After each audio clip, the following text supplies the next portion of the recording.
Sejumlah aktivis LSM yang tergabung dalam konsorsium pemilu bersih membeberkan sejumlah kasus kecurangan pemilu yang mereka temukan di seluruh daerah di Aceh.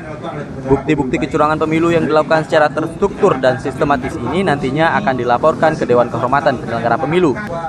Partai Aceh adalah partai paling dominan melakukan kecurangan. Menurut para aktivis, kecurangan yang dilakukan partai lokal mantan kombatan GAM ini terstruktur dan sistematis. Mereka mengatur kader-kadernya untuk menempati sejumlah posisi di KIP maupun Panwaslu sampai ke penyelenggara tingkat desa. Seperti yang ditemukan di Kuta Malaka, Aceh Besar. Seorang anggota KPPS di daerah itu merupakan kader Partai Aceh. Selain itu, aktivis ini juga memperdengarkan rekaman pidato Muzakir Manaf, Wakil Gubernur Aceh yang juga Ketua Partai Aceh, di hadapan rapat KIP Aceh Timur sehari sebelum Ketua KIP Aceh Timur ditangkap polisi karena membawa kotak suara di mobil pribadinya. Dalam rekaman berdurasi 1 jam itu, Muzakir Manaf meminta KIP Aceh Timur untuk memenangkan Partai Aceh di wilayah itu.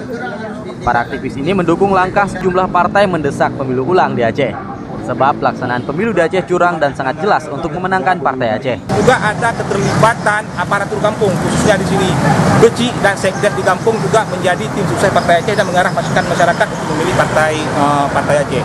Mungkin hal-hal ini temuan kita yang bisa kita rekomendasi kepada Bawaslu untuk mengambil tindakan tegas terhadap penolakan-penolakan yang dilakukan oleh partai politik. Begitu juga ada temuan kita, salah satu rekaman itu pertemuan Mualim Muzakir Manaf dengan Komisioner KIP Aceh Timur sebelum Ketua KIP Aceh Timur ditangkap pada malam hari itu untuk menginstruksikan pada KIP Aceh Timur untuk memenangkan Partai Aceh pada pemilu 2014.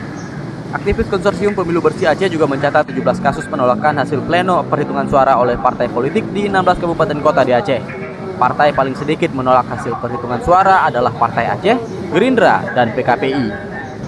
Dari Banda Aceh, tim liputan Aceh Video melaporkan.